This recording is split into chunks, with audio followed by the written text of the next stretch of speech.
반갑습니다. 하태경입니다. 제가 사실 김어준 편 처음 봐요. 직접은 처음 봐요. 얼굴로 처음 보는데 제가 놀랄 때가 있어요. 사람 만날 때. 제가 얼굴이 좀 큰 편이기 때문에 저보다 큰 사람 보면 저 굉장히 놀라요. 저도 이 정도 큰지 몰랐어, 얼굴이. 나하고 비슷비슷한데? 오늘 순서는 대충 이렇게 진행되고 있어요. 앞에 순서를 다.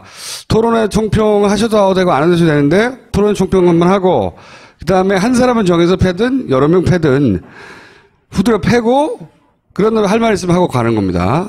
그걸 느꼈었거든요. 아, 이 정치적 허무주의, 정치적 해탈, 될 대로 이쪽으로 쭉 가다가 임무를 최근 부여받고 아까 박범계 의원이 안철수 후보 공부만 하듯이 최근에 문재인 후보 공부만 하고 있는 것으로 제가, 그죠? 문재인 후보를 후드려 패서 제가 보기엔 유승민 후보가 지지율 올라갈 것 같지 않은데 그거 무관합니다, 이제. 그건 이유가 있어요. 저는 보수를 대변합니다. 네. 지금 보수는 문재인과 싸워서 이길 사람을 응원합니다. 네. 저는 후보의 마음으로 해요. 후보의 마음으로. 보수의 마음. 문재인을 싸워서 이길 수 있다는 거를 누군가가 보여주면 네. 지금 보수가 허무주의에 빠져 있어요. 본인이 허무주의에 빠진 게 아니고? 아니, 저처럼 저처럼 허무주의에 빠져 있는데 네. 희망을 주자. 희망을 주자. 이길 수 있다. 지금은 진보가 한국 사회에 대세를 장악했어요. 네. 부인할 수 없습니다. 그런데 보수가 여기서 절망의 나락으로 빠지지 않고 희망을 가질 수 있으면 한 놈이라도 잘 하는구나.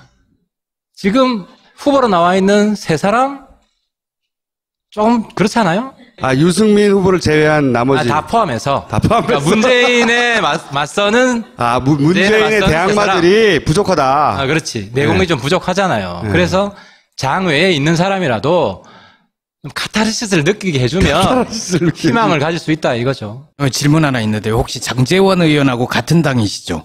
지금 같은 당이죠. 혹시 생각이 되게 많이 다르신가요? 왜냐하면 장제원 의원은 지난주에 나와서 그 자리에서 네, 문재인 대통령 될 거 지금 확실하잖아. 그러니까 표 좀 남으니까 나눠줘. 이 전략이었거든요. 우리도 살아야지. 장제원 의원하고 제가 이제 옆자리에 앉아서 그때 네. 청문회를 했는데 조금 다른 것 같아요. 많이 다른 것 같아요. 네. 아시겠지만 뭐 밑바닥 출신이고 밑바닥 집신. 대학교 때부터 굉장히 방황을 많이 했고 조금 방황 안 할 때는 열심히 싸우고 깜빵 들어가고 또 싸우고 거기도 저는 좌우 안 가리고 다 싸워요. 제가 김정은한테도 칼 받아보고 저기 태극기 친박 쪽에서도 뭐 엄청나게 당해보고 그래서 좌우를 다 경험했고 좌우를 다 까봤기 때문에 실제로 통진당 해산 앞장서가지고 여기 뭐 별로 안 좋아하실 분 계시겠지만 해산시켰고 친박 박근혜 대통령 탄핵시켰어요.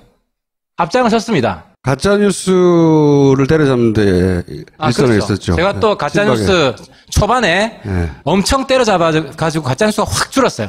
그거 사실이에요. 네. 굉장히 받아들이기 어렵죠. 좀 관심을 가져보세요. 관심을 가져보세요. 제가 그냥 단순한 보수 이런 게 아니고요. 제 나름대로 철학이 있어요. 양쪽 극단을 대한민국 사회에서 다 없애자. 이게 제 주의입니다. 예. 제가 보기엔 그래서 유승민 후보를 위한다기보다는 할 일을 찾은 거예요, 본인이. 이거 좋았어, 이렇게. 자, 어이구. 이렇게 글씨가 작으면 어떻게 봐요? 그러니까, 이거 너무 많은데. 저는 그렇습니다. 우리 유승민 후보가 예. 이길 수 있는 확률은 지금 굉장히 적어요. 얼마나 적어요? 우연이 막 겹쳐야 돼요. 예. 어떤 우연, 예를 들면. 그러면 그 방법은 뭐냐? 단일화 코스가 성공해야 돼요. 그 과정에 유승민 개인 지지율을 높이면서 예. 마지막 단일화가 혹시 성사되면 그 확률도 낮지만 거기서 이길 때 이 양출액의 가능성이 다 합쳐져야 돼요. 그럼 저는 뭐 해야 되냐? 그 과정에서 문 후보의 검증을 철저히 해서 왜냐하면 박근혜 대통령이 검증 제대로 안 해서 탄핵됐던 것처럼 철저히 해서 문 후보를 박스권에 가두는 이게 제 임무라고 생각하는 거예요. 지금 유승민 후보의 입장에서는 문재인 후보를 상대로 지지율 경쟁을 할 처지가 안 되잖아요, 현실적으로. 그러니까 2등 전략인 거죠, 그건. 예. 안철수를 때려가지고 그 지지율을 얻는 건 2등 전략이에요. 일단 거기서부터 가야지 그 다음이 나오. 그게 아니죠. 그게 아니에요? 예. 원샷에 가거나 못 되거나 둘 중 하나예요. 더 아니면 뭐예요? 중간에 개걸 해봐야 의미 없어요. 그러니까 거기서 이제 전략이 다른 원샷이 건데. 될 수도 있을 가능성이 조금이라도 남아있다면 나는 내 역할을 하겠다. 그런 거죠. 예. 거는 거죠. 올인. 그 본인의 즐거움을 위해서 하는 건 아니에요, 혹시? 저는 사실 뭐 좀 즐기고 있습니다. 왜냐하면 예. 저는 사실 문재인 후보 굉장히 정직하고 깨끗할 줄 알았어요. 처음 이 이슈를 팔 때 뭐 예. 별거 나오겠어? 엄청 나와요, 엄청. 예. 그래서 특혜 왕자, 슈퍼 울트라 특혜. 특히 왕자. 한번 이제 들어보실래요? 제가 20대 문유라라고 부르는데 문재인 후보 아들 20대예요. 대학 막 졸업했어요. 워크넷에 들어가서 검색을 해요. 보니까 자기는 영구직이 아니에요. 일반직이야. 근데 영구직 공모가 떴어. 그 제목을 클릭해요. 거기에 동영상 전공이 없어요. 본인이 동영상 전공인데. 그런데 입사 지원서를 넣었어요. 거기에 서류 전형 면제받아요. 필기시험 면제받아요. 그 면접범은 2배수를 받아야 돼요. 2배수. 근데 2배수가 안 돼요. 2배수가 안 되면 추가 공모인데 추가 공모 없어. 그렇게 해서 입사를 했어요. 그리고 입사한 지 1년 2개월 만에 2년 휴직을 받아요. 1년 2개월 만에. 그래서 석사까지 갔다 와요. 근데 결정적으로 지금 뭐가 남아있냐. 입사 원서가 6일까지 마감인데 12월 11일로 돼 있는 거야. 11일. 거기에다가 짝대기 가로를 하나 꺼가지고 사자로 조작했다는 게 문서 감정에서 밝혀진 거예요. 그래서 제가 계속 요구하는 게 문재인 후보에게 아들 필적을 제공해라. 숫자를 어떻게 쓰냐? 지금 2자하고 4자가 달라요. 근데 제가 하는 공격 포인트가 박원순 시장은 아들이 MRI까지 다 찍으러 갔는데 문재인 후보 아들은 지금 달나라에 있는 것도 아니고 한국 어딘가에 있어요. 통화도 했어요. 기자분이. 그러면 그 숫자 필적 제공하면 끝날 문제인데 안 한다는 거지. 대신 날 고소했지. 고소했나요? 저를 고소했어요. 네. 특혜 채용 아닌데 특혜 채용이라고 하태경이 주장한다고. 저는 뭐 했을 것 같아요? 제가 고소 당하고 나서. 고소했겠지. 저는 무고죄로 맞고소했어요. 하나 더 했어요. 뭐 했는지 알아요? 고소왕 대통령 방지법을 제가 발의했습니다. 임금이요. 문재인 후보 아들 들어오기 전에 기본급이 89만 3천 원이었는데 들어오고 나서 152만 4천 원으로 70%가 뜁니다. 이게 문재인 후보 아들만을 위해서 다른 사람도 다 올려준 거예요? 그렇죠. 이거 내가 설명을 드릴게요. 이건 뭐냐면 저런 70% 인상은 저희 돈 버는 기관이 아니에요. 국민 세금 기관이에요. 불가능해요. 2, 3% 보통 올려줘요. 70% 인상은 권력자의 뒷배가 없으면 불가능한 거예요. 그러니까 권력자의 아들이 취직하고 나서 고용정보원에서 추진하든 예를 들어 그거 있잖아요.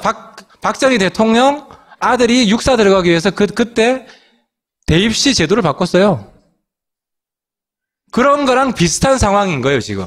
근데 그 문재인 아들에게 60만 원을 주기 위해서 너무 많은 돈을 쓰잖아요.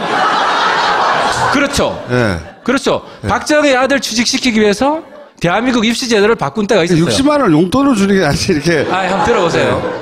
직원이 몇 명 안 돼요. 어쨌든, 한 150명 정도 돼서 전체 예산이 얼마 안 되기 때문에 그러니까 이런 어우 있는 거예요. 그 다음 넘어갑시다.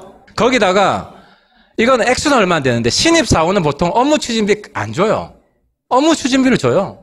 신입사원은 성과급이 없어요. 왜냐하면 성과급은 1년 적어도 1년 근무한 사람들 2년째 주는 거예요. 그런데 1년째 업무 추진비와 성과급이 들어갑니다.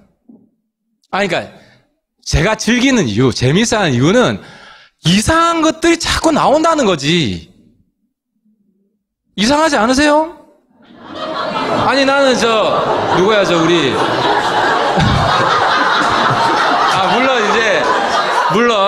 물론 여기 푹 빠지면 안 보일 수 있어요. 친박들이 그랬어요. 친박들은 아직도 대통령이 무죄고 돈 한 푼도 안 받았고 저는 그 증상을 그 반대편에서도 충분히 생길 수 있다. 양쪽을 다 까봤고 다 경험해 봤기 때문에 어쨌든 상대적으로 적다. 자. 그래서 문유라 방지법. 그래서 어쨌든 본인이 파악하기로는 이상한 점들이 많고 합리적으로 할 만하다. 그리고 그 합리적으로 의심할 만한 것을 오로지 나만 찾아냈다는 데서 합리적인 이유들이 너무 많다. 저런 이유들이 우연에 다 우연으로 벌어질 확률이 과연 얼마나 되겠는가. 그래서 그 전에 네. 문유라 방지법을 제가 발의했습니다. 문유라. 이게 내용이 뭐냐면 네. 이걸 지금 파헤치는데 문서를 파기했어요. 과거에 지금 서류들을. 네. 불법인데 현재는 이게 규칙으로 되어 있어가지고 파기를 해도 감옥을 안 갑니다. 행정적으로 무슨 행정벌 있잖아요. 경고나 징계나 이것만 받아요. 그래서 제가 이제는 문서를 파기하면 감옥 간다. 교훈을 얻어야 될 거 아니에요. 네. 감옥 갈 수 있는 걸 발의했어요. 오케이. 저게 문유라 방지법이고 고소왕 대통령 방지법. 아까 이거는 이제 제가 고소를 당한 거를 말씀드렸잖아요. 그러면 대통령이 됐다는 걸 인정하시는 거예요?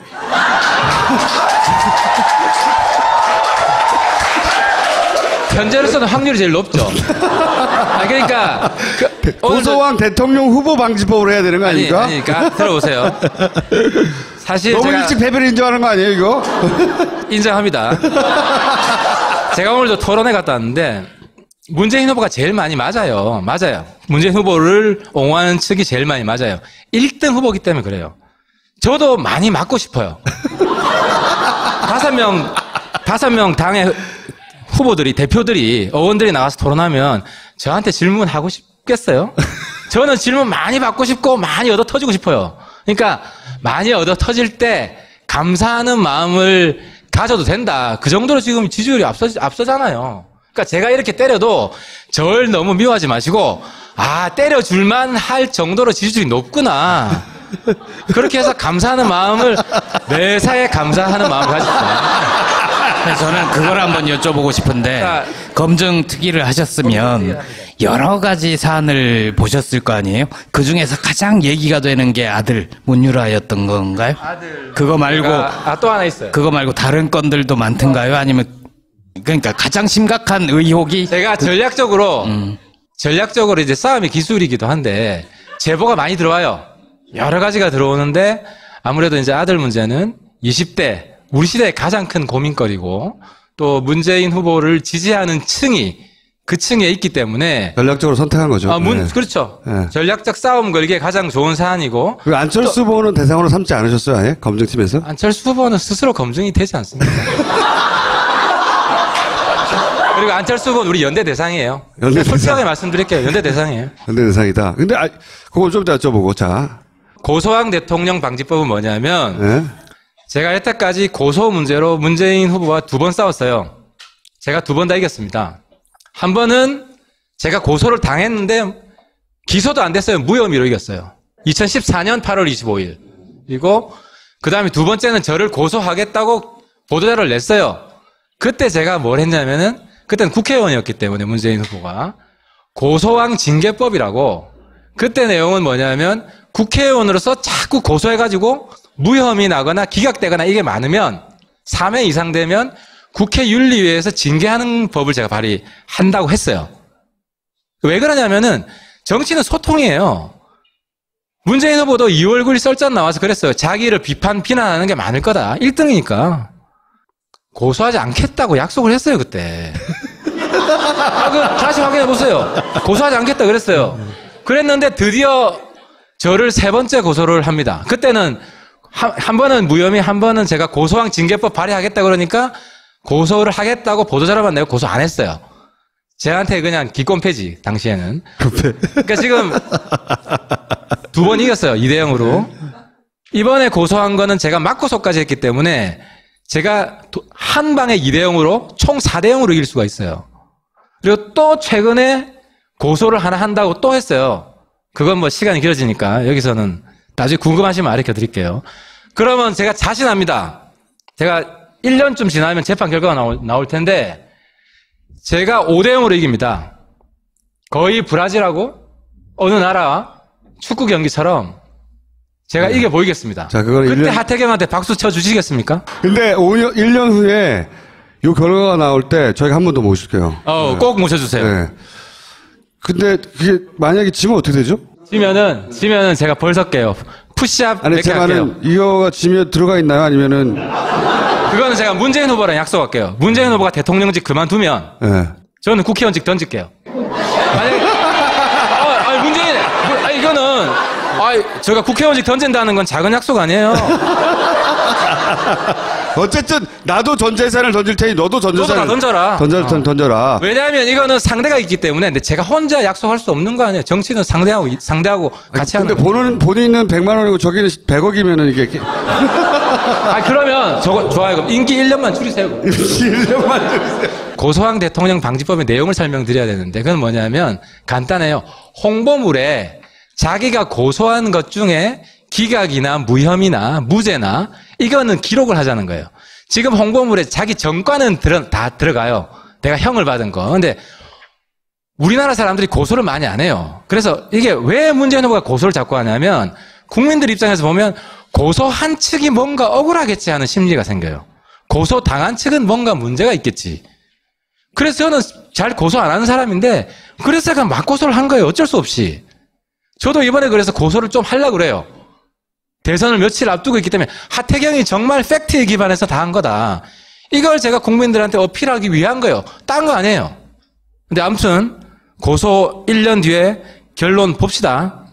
자, 이번에는 이제 두 번째 건 이제 송민순 문건이에요. 이거는 앞쪽에서는 박범계 의원이 한번 디펜스를 한 것이고 여기서는 이제 다시 공격을 하고 맞추실 생각인가 보시죠. 자. 이 부분은 예. 제가 이제 북한 인권 운동가 생활을 한 10년 이상 했어요. 사실 제 전공인데 북한 인권 결의안 때 발생한 사건이에요.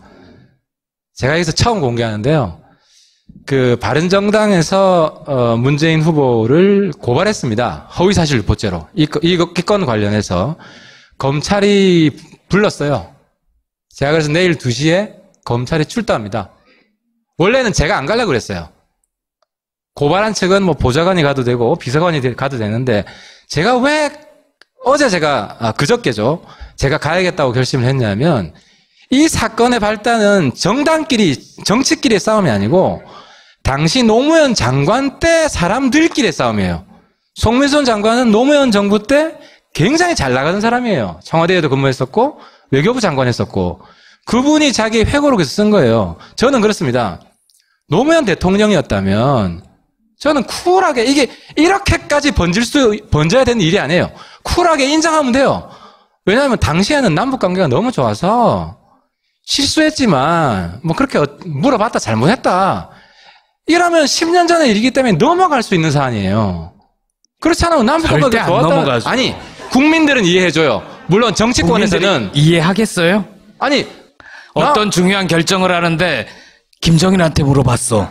아니 그게 아니고 미안해요. 내가 그때 잘못했어요. 판단 미스였어요. 그러면 이 내용을 보면 쭉 나온 거에 물어본 건 맞아요.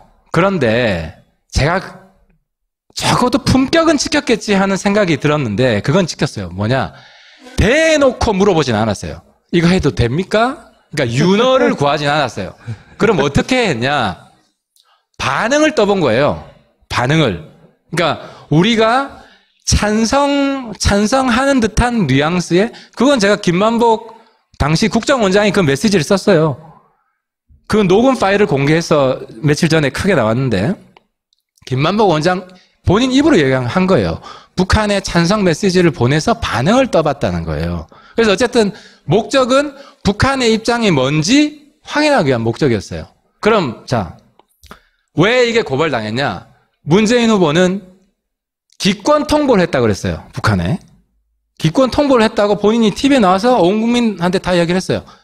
하지만 김만복 원장과 다른 사람들은 찬성 메시지를 보냈다라고 증언해요. 그리고 오늘 아침에 홍익표 수석 대변인, 문캠프 수석 대변인도 똑같이 찬성 메시지를 보내서 떠봤다라고 오늘 청기누설했어요. 저한테 양심 고백했어요. 한 명한테요? 아니면 마이크 잡고요? 마이크 잡고. 확인해 보세요. 오늘 그 MBC 라디오 떠 있어요. 떠 있어요. 찾아보세요. 그러니까 이건 허위사실 유포다. 본점은 이거잖아요. 어쨌든 문재인 후보가 당시 비서실장으로 북한의 반응을 물어볼 필요 없는 거를 물어봤기 때문에 그 자체가 문제다. 이런 문제지. 그게 포인트가 아니고, 그러면 이 포인트는 선거법의 허위사실 유포죄인데, 본인이 기권 통보를 했다고 예. 본인이 그렇게 쭉 말하고 다녔어요. 예. 근데 확인을 해보니까 기권 통보를 한 게 아니고 찬성 통보를 한 거예요. 찬성 메시지를 보낸 거예요. 예. 그 증인이 당시 노무현 정부 때 사람들이 다 똑같은 얘기를 하는 거예요. 송민수뿐만 아니라 김만복, 홍익표. 근데 찬성을 보내지 않고 기권 통보를 했다고 하는 것으로 인해서 문재인 후보가 얻을 수 있는 이득이 뭐죠, 현재? 16일 날 기권 결정을 했다고 그랬거든요. 예. 그래서 그다 18일 날 통보했다고 그랬는데 이게 일관되려면 기권 결정을 했기 때문에 기권 통보를 해야 말이 되는 거예요. 그런데 여기서 한 가지 더 허위 사실이 나오는데 계속 문재인 후보는 16일 날 기권 결정해서 끝났다. 그게 최종 결론이다 했는데 이번에 또 확인된 거는 18일 날 찬성 통보를 했고 그리고 최종 결정은 20일 날 이것 때문에 최종 결정은 20일 날 한 것으로 확인이 된 거죠. 그리고 당시에 천호선 청와대 대변인이 공식 브리핑을 합니다. 21일 날 발표를 합니다. 20일 날 북한 인권 결의안 대한민국 정부 입장이 최종 결정되었다. 그래서 이것이 문재인 후보가 허위 사실을 유포한 두 번째 증거가 되는 겁니다. 두 번째 사안이 되는 겁니다. 아니, 근데 이 말이 다 맞다고 하더라도 별로 결정적인 거 아닌 것 같은데요. 뭐 그거는 국민들이 평가할 일이죠. 그런데 어쨌든 제 말은 기권 통보가 아니라 그러니까 지금 찬성 통보를 했다고 결과적으로는 그래서 반응을 떠보기 위해서 했다고 했는데 그때 찬성 통보를 했다가 찬성 통보를 한 걸 억지로 본인이 기억을 이제 거짓말로 해서 기권 통보를 했다고 하는 게 유리하지 않잖아요, 본인이 이렇게. 제 말은 문재인 후보가 거짓말을 해서 얻을 이득이 분명하게 드러나지 않는데. 좀 꼬이는 것 같은데요. 좀 그러니까 메시지가 분명하지 않아요, 지금. 거짓말로 얻을 이득이 분명하지 않다는 거예요. 아니, 거짓말 해왔기 때문에. 왜냐하면, 네, 이 거짓말 해왔기 때문에 건은 요번에 계속 거짓말한다. 처음 돌출한 게 아니라, 네. 6개월 전에 탄핵이 한참 있을 때, 송미순 회고록이 나올 때, 문재인 후보가 당시 했던 이야기들이 있어요. 그러니까 그거를 지금 상황에서 뒤집으면, 이익보다 실이 크니까 계속해서 거짓말을 하고 있는데 그때는 기억이 잘못됐건 의도적인 거짓말이건 했는데 그게 아닌 걸 알고도 계속 거짓말을 한다? 그런 거죠. 그래서 네. 계속 거짓말 돌려막기를 해요. 이제 말 바꾼 게 한 5번 돼요. 지난주에 장제원 의원이 한 100표 벌어 갔는데 오늘 다 까먹을 것 같아요. 표 숫자가 중요한 게 아니고 이기고 지고 이거는 all or nothing 게임이에요. 대선은. nothing 게임이고 하태경이 지면 장렬하게 지지. 검증 포인트는 알겠고요. 그리고 어쨌든 이걸 가지고 계속 공약을 하고 있고 아까 얘기 중에 안철수는 연대 대상이었다. 네, 이 표현이 있었는데 그러니까 그 당내가 지금 시끄럽잖아요. 그리고 정리가 안 되고 아직은 안 되고 있잖아요. 연애도 한번 해본 사람이 잘한다고 네. 단일화도 해본 사람들이 잘해요. 저희 당이 단일화를 추진하는데 솔직히 제가 인정을 하는 거예요. 굉장히 거칠고 서툴러요. 서투르고. 그리고 단일화를 했을 때 이걸 같이 단일화를 꼭 해야 된다고 판단하는 사람들은 그것을 했을 때 이익이 될 때만 할 거예요.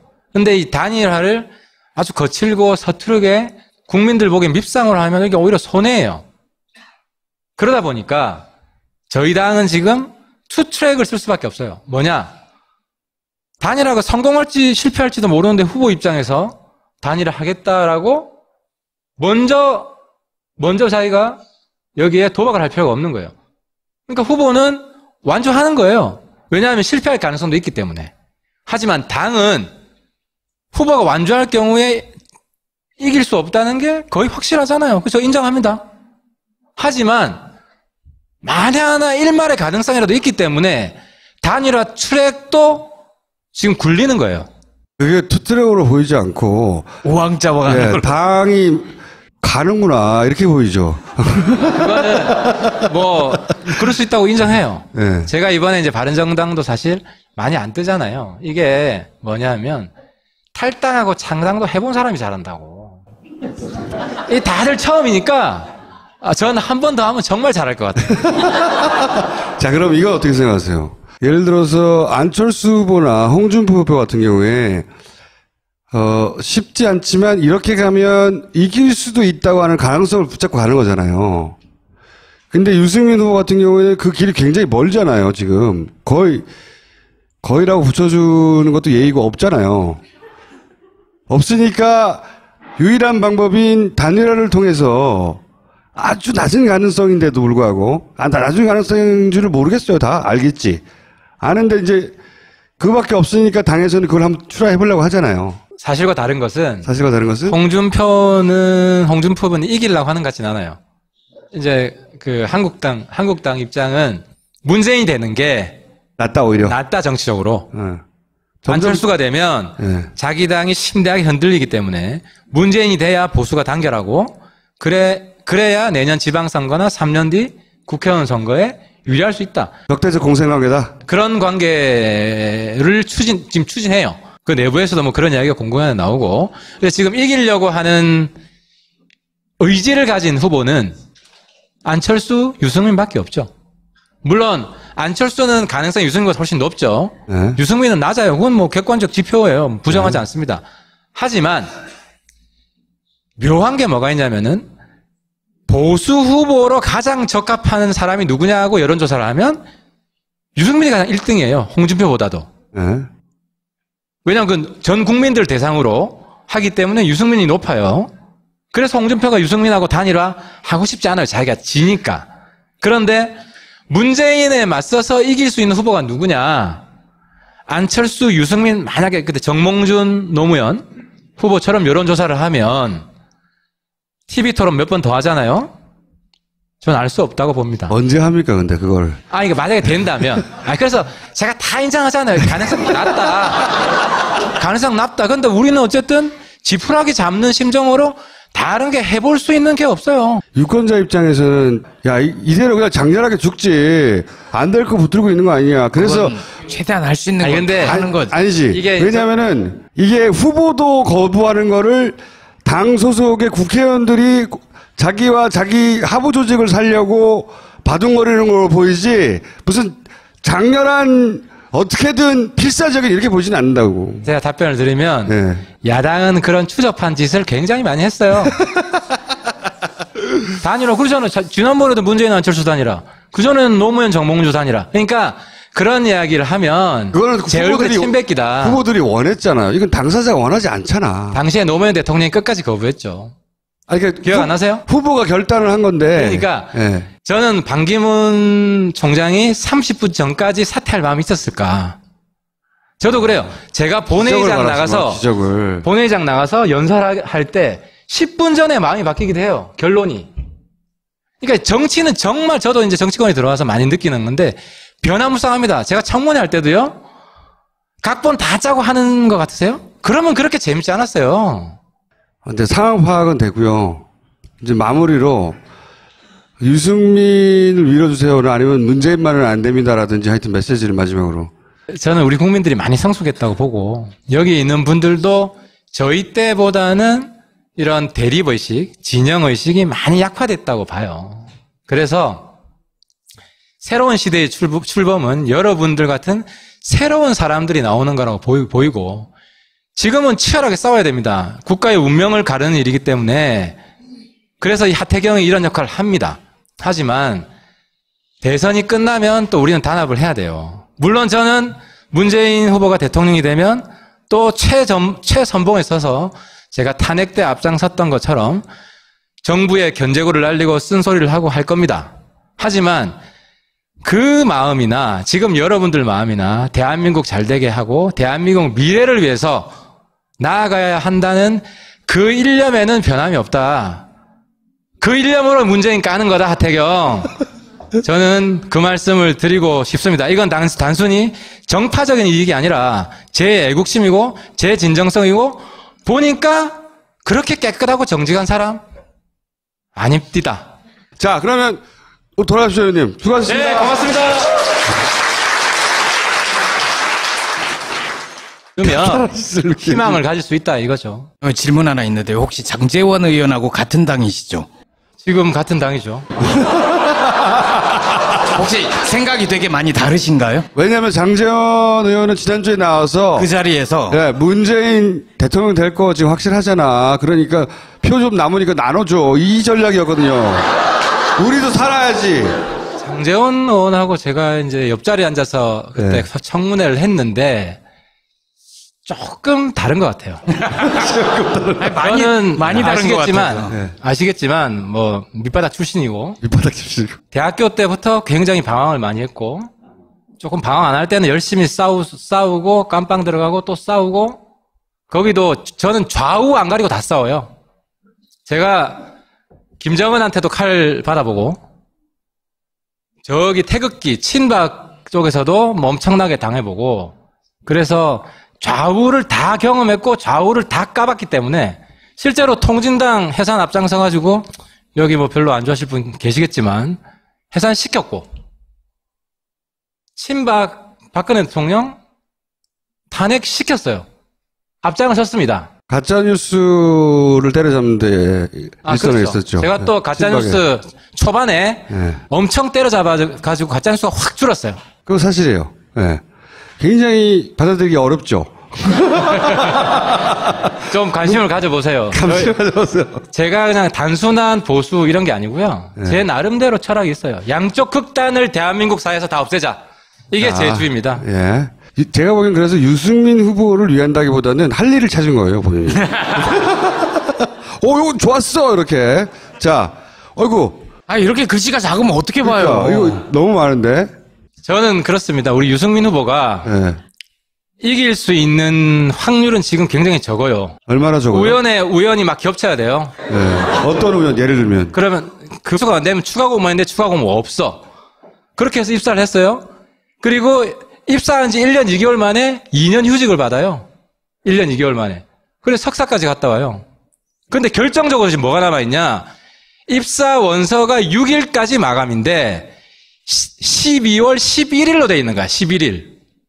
거기에다가 짝대기 가로를 하나 꺼가지고 사자로 조작했다는 게 문서 감정에서 밝혀진 거예요. 그래서 제가 계속 요구하는 게 문재인 후보에게 아들 필적을 제공해라. 숫자를 어떻게 쓰냐? 지금 2자하고 4자가 달라요. 근데 제가 하는 공격 포인트가 박원순 시장은 아들이 MRI까지 다 찍으러 갔는데 문재인 후보 아들은 지금 달나라에 있는 것도 아니고 한국 어딘가에 있어요. 통화도 했어요. 기자분이. 그러면 그 숫자 필적 제공하면 끝날 문제인데 안 한다는 거지. 대신 날 고소했지. 고소했나요? 저를 고소했어요. 특혜 채용 아닌데 특혜 채용이라고 하태경이 주장한다고. 저는 뭐 했을 것 같아요? 제가 고소당하고 나서. 고소했겠지. 저는 무고죄로 맞고소했어요. 하나 더 했어요. 뭐 했는지 알아요?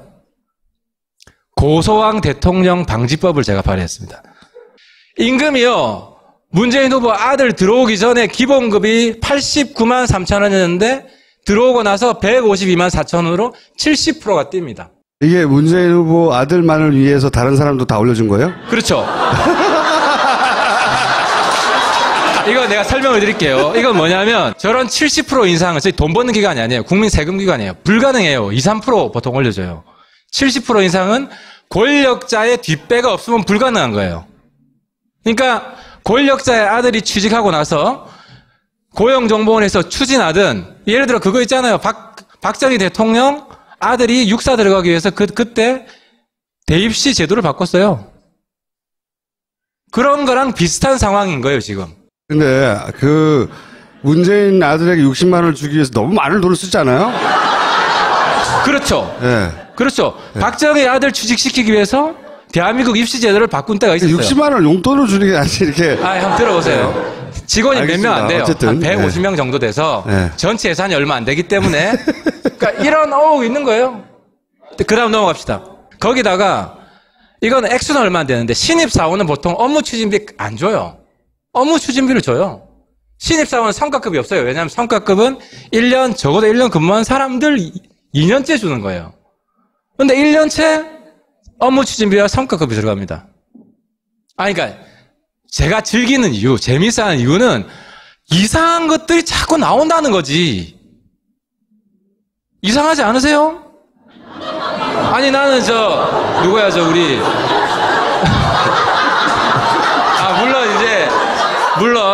물론 여기 푹 빠지면 안 보일 수 있어요. 친박들이 그랬어요. 친박들은 아직도 대통령이 무죄고 돈 한 푼도 안 받았고 저는 그 증상을 그 증상을 그 반대편에서도 충분히 생길 수 있다. 양쪽을 다 까봤고 다 경험해 봤기 때문에 어쨌든 상대적으로 알겠습니다. 적다. 자. 그래서 문유라 방주법. 그래서 어쨌든 본인이 파악하기로는 이상한 점들이 많고 합리적으로 할 만하다. 그리고 그 합리적으로 의심할 만한 것을 오로지 나만 찾아냈다는 데서 합리적인 이유들이 너무 많다. 저런 이유들이 우연에 다 우연으로 벌어질 확률이 과연 얼마나 되겠는가. 그래서 그 전에 네. 문유라 방지법을 제가 발의했습니다. 문유라. 이게 내용이 뭐냐면 네. 이걸 지금 파헤치는데 문서를 파기했어요. 과거에 지금 서류들을. 네. 불법인데 현재는 이게 규칙으로 되어 있어가지고 파기를 해도 감옥을 안 갑니다. 행정적으로 무슨 행정벌 있잖아요. 경고나 징계나 이것만 받아요. 그래서 제가 이제는 문서를 파기하면 감옥 간다. 교훈을 얻어야 될 거 아니에요. 네. 감옥 갈 수 있는 방법은 뭐냐. 단일화 코스가 성공해야 돼요. 그 과정에 유승민 개인 지지율을 높이면서 네. 마지막 단일화가 혹시 성사되면 네. 그 확률도 낮지만 거기서 이길 때 이 양 출액의 가능성이 다 합쳐져야 돼요. 그럼 저는 뭐 해야 되냐? 그 과정에서 문 후보의 검증을 철저히 해서, 왜냐하면 박근혜 대통령이 검증 제대로 안 해서 탄핵됐던 것처럼 철저히 해서 문 후보를 박스권에 가두는, 이게 제 임무라고 생각하는 거예요. 지금 유승민 후보의 입장에서는 문재인 후보를 상대로 지지율 경쟁을 할 처지가 안 되잖아요, 현실적으로. 그러니까 2등 전략인 거죠, 그건. 네. 안철수를 때려가지고 그 지지율을 얻는 건 2등 전략이에요. 일단 거기서부터 가야지 그 다음이 나오는. 그게 아니죠. 그게 아니에요? 네. 원샷에 가거나 못 되거나 둘 중 하나예요. 더 아니면 뭐예요? 중간에 개걸 해봐야 의미 없어요. 그러니까 거기서 이제 전략이 나는 원샷이 건데. 될 수도 있을 가능성이 조금이라도 남아있다면 나는 내 역할을 하겠다. 그런 거죠. 네. 거는 거죠. 올인. 그 본인의 즐거움을 위해서 하는 건 아니에요, 혹시? 저는 사실 뭐 좀 즐기고 있습니다. 왜냐하면 예. 저는 사실 문재인 후보 굉장히 정직하고 깨끗할 줄 알았어요. 처음 이 이슈를 팔 때 네. 뭐 별거 나오겠어? 엄청 나와요, 엄청. 예. 그래서 특혜 왕자, 슈퍼 울트라 특혜. 특혜 왕자. 한번 이제 들어보실래요? 제가 20대 문유라라고 부르는데 문재인 후보 아들 20대예요. 대학 막 졸업했어요. 워크넷에 들어가서 검색을 해요. 보니까 자기는 영구직이 아니에요. 일반직이야. 근데 영구직 공모가 떴어. 그 제목을 클릭해요. 거기에 동영상 전공이 없어요. 본인이 동영상 전공인데 그런데 입사 지원서를 넣었어요. 거기에 서류 전형 면제받아요. 필기시험 면제받아요. 그 면접범은 2배수를 받아야 돼요. 2배수. 근데 2배수가 안 돼요. 2배수. 반갑습니다. 하태경입니다. 제가 사실 김어준 처음 봐요. 직접은 처음 봐요. 얼굴로 처음 보는데 제가 놀랄 때가 있어요. 사람 만날 때. 제가 얼굴이 좀 큰 편이기 때문에 저보다 큰 사람 보면 저 굉장히 놀라요. 저도 이 정도 큰지 몰랐어, 얼굴이. 나하고 비슷비슷한데? 오늘 순서는 대충 이렇게 진행되고 있어요. 앞에 순서를 다. 토론회 총평 하셔도 되고 안 하셔도 되는데 토론회 총평만 하고 그 다음에 한 사람은 정해서 패든 여러 명 패든 후드려 패고 그런 다음에 할 말 있으면 하고 가는 겁니다. 그걸 느꼈었거든요. 이 정치적 허무주의, 정치적 해탈, 될 대로 이쪽으로 쭉 가다가 임무를 최근 부여받고 아까 박범계 의원이 안철수 후보 공부만 하듯이 최근에 문재인 후보 공부만 하고 있는 것으로 제가, 그죠? 문재인 후보를 후드려 패서 제가 보기엔 유승민 후보가 지지율 올라갈 것 같지 않은데 그거 무관합니다, 이제. 그건 이유가 있어요. 저는 보수를 대변합니다. 네. 지금 보수는 문재인과 싸워서 이길 사람을 응원합니다. 네. 저는 후보의 마음으로 해요. 후보의 마음으로. 보수의 마음. 문재인을 싸워서 이길 수 있다는 거를 누군가가 보여주면 네. 지금 보수가 허무주의에 빠져 있어요. 본인이 허무주의에 빠진 게 아니고. 저처럼 저처럼 허무주의에 빠져 있는데 네. 희망을 주자. 희망을 주자. 이길 수 있다. 지금은 진보가 한국 사회에 대세를 장악했어요. 네. 부인할 수 없습니다. 그런데 보수가 여기서 절망의 나락으로 빠지지 않고 희망을 가질 수 있으면 한 놈이라도 잘 하는구나. 지금 후보로 나와 있는 세 사람 좀 그렇지 않아요? 아, 유승민 후보를 제외한 나머지. 다 포함해서. 다 포함해서. 그러니까 문재인에 맞서는. 아, 문재인의 대항마들이 부족하다. 아, 그렇지. 내공이 네. 좀 부족하잖아요. 네. 그래서 장 외에 있는 사람이라도 좀 카타르시스를 느끼게 해줘.